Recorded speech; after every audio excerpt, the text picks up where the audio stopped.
Obviously, I was pretty crippled by the last hand. This is one of the very next hands, not too much longer after the last hand we got back from dinner. I was the short stack. You can see here there's 45,000 in the pot, and I have 282,000 in my stack, 14 blinds. I'm risking 282 to win 45, which is, if you've seen my videos, if I'm risking less than 6 times the pot, it's at least reasonable to shove in. In this case, 6 times the pot would have been 270, so I have slightly more than I'm comfortable with, but it's close enough. And because Jonathan Lane has been playing relatively tight in the big blind, and because I do have an ace, I don't just have 2 random cards, I thought it was pretty reasonable to open raise all in here. And luckily everyone folded, and I show you this hand again just to kind of show how I built my chips back up, and the next hand is kind of similar. Basically, I got from 280 to about 550 really without showing a hand, and these are the kinds of spots I did it. I picked up 45 in that last hand. I picked up, I re-raised over a Brandon Myers raise, and he folded with, I had ace 10, picked up more chips that way. This was another hand. Brandon opened on the button. I started the hand with a little over 20 blinds in the big blind.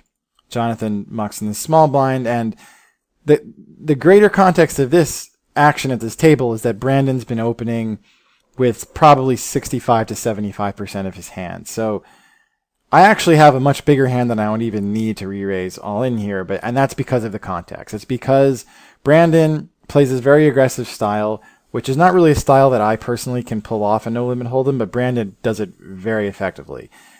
And it works for him, but in this particular case, when I have this stack size, it's really exploitable by me. I can just move in a lot. Again, I think I probably would have moved in with King 3 offsuit here. So King 9 suited was way more hand than I needed, and this was the plan to get back into it in the no limit round with this kind of stack size anyway. Is just to shove in over Brandon when I got the opportunity, and I got the opportunity here, and I was able to pick up another 90,000 that way. So that got me back up into the 500s, and I skipped a hand where I skipped a couple hands where I made some money in the limit round. Basically, I skipped an entire limit round where I won a few hands, and I don't want to bore you guys with the limit details because they really didn't impact the later hands. This hand doesn't either, but it's another way to show you how I was able to pick up some chips, and this hand could have played out very differently, which I will explain here. So my good friend Matt Haverlenko opens under the gun. This is again no limit hold'em. The blinds have gone up since the last time. Brandon 3-bets, which means almost nothing. He has a very wide range when he 3-bets here. He's looking to pick up we'll just go back a second. He's looking to pick up the 108,000 that's out there. It's really a very strong play. And because I know he's going to have a very wide range here, before I even looked at my hand, I'm saying to myself, all right, what are the hands I'm going to 4-bet, shove all in here?